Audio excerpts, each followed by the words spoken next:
The New York Jets just made a surprising move as offseason activities continue, as the Jets made a very sneaky signing that nobody expected while making a cut that nobody saw coming whatsoever. And this is backing up words that Aaron Glenn did seem to echo throughout since he's been hired as the New York Jets head coach, and we are going to break this all down. What's up, guys? Welcome back to Jets Digest. It's Chris and Matt here. And if you guys are part of that 69% that's not subscribed to Jets Digest, make sure to subscribe for all the daily New York Jets coverage that your heart desires. But let's jump into this, Matt. There is a lot to talk about with the New York Jets. As we know, the Jets made a very sneaky move today, and this echoes a statement that Aaron Glenn made. When Glenn was hired, one thing he's mentioned, and Darren Mougey has obviously felt the same by the moves that he and Glenn have made, is that they wanted to get younger. Just across the board, they wanted to make a younger, more hungry team that was fresh and effectively just, you could use as many synonyms as you want. Aaron Glenn wanted a younger team. That was made evidently clear, and then it continued to happen as the New York Jets have signed punter Kai Kroger and released punter Tomas Morestead.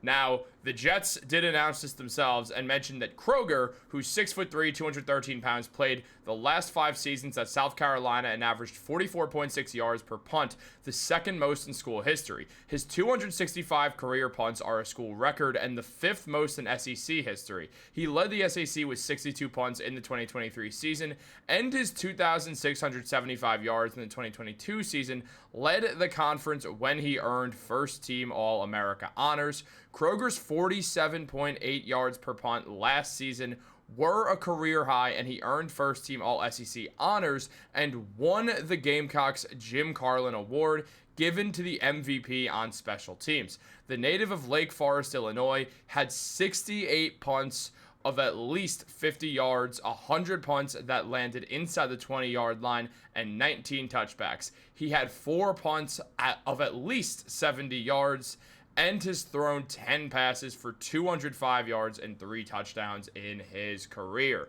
So, Matt, the Jets bring in a rookie punter. They continue to get younger, a guy who is a very, very decorated college player after his 5 years at South Carolina.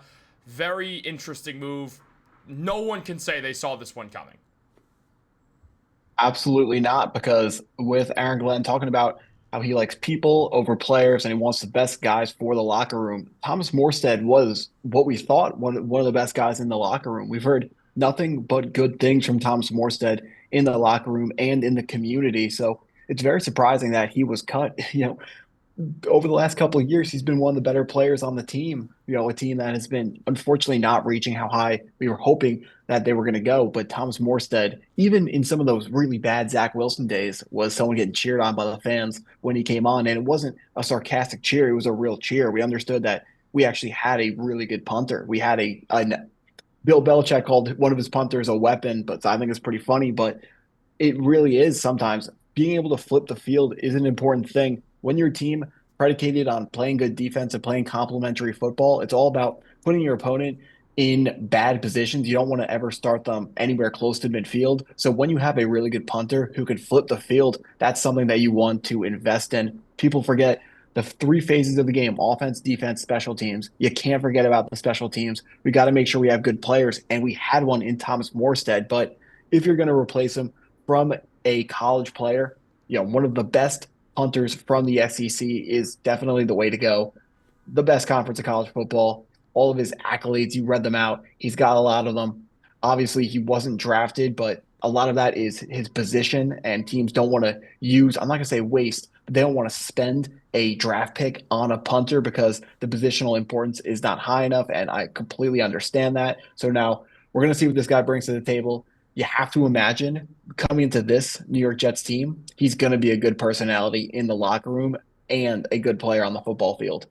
I agree. I think when it comes down to it as well, you rarely see punters get drafted, and a lot of teams also will consider the fact that, hey, we don't think any other team's going to draft a punter anyway. We know the guys that we'd like if there is a rookie that they're interested in, and can kind of decide, we just have to make sure we're the first on the phone with him once the draft ends. We need to be in contact with him before and let his agent know, hey, there's a world where we're going to consider drafting him. There's a world where we do not draft him. if that happens, which as you know, he's a punter, is likely, we want to sign him. So he shouldn't take not being drafted as a sign that we don't want him.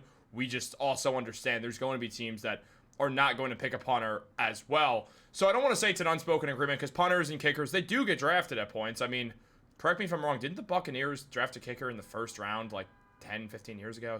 Or early on, if it wasn't the first round, it was fairly early. But Yeah, no, there's definitely been some crazy high drafted kickers, and usually it doesn't work out. yeah, and in regards to Tomas Morstead, someone who had the captain's patch on his jersey with the Jets, was someone who Jets fans really did like too. He was a fan favorite for sure. As the Jets mentioned, Morstead, the 6'4", 225-pound punter, was the green and whites punter for the last 2 seasons and averaged 48.2 yards per punt in 34 games with 55 boots that landed inside the 20. The 39-year-old was originally drafted by the Saints in the 5th round of 2009 out of SMU. He played 12 years with the team that drafted him before splitting the 2021 season with the Jets and the Atlanta Falcons. He played the 2022 season with the Dolphins before he returned to the green and white as well. Morstead has a career 960 punts, 44,944 yards for an average of 46.8 yards in 255 games. He was a good punter. If you're going position by position, or position for position, I should say, Tomas Morestead was one of the best or most effective players on the Jets. Obviously, he had to punt a whole lot, especially when Zach Wilson was the quarterback. But even last year, too, the man was racking up those punts. Morstead was beloved by the Jets. And, I mean, the only thing that this screams, because Morstead didn't really show signs of slowing down or anything at 39 years old, this is a clear move to get younger. Side note, I also hope that Tomas Morestead does get signed somewhere else.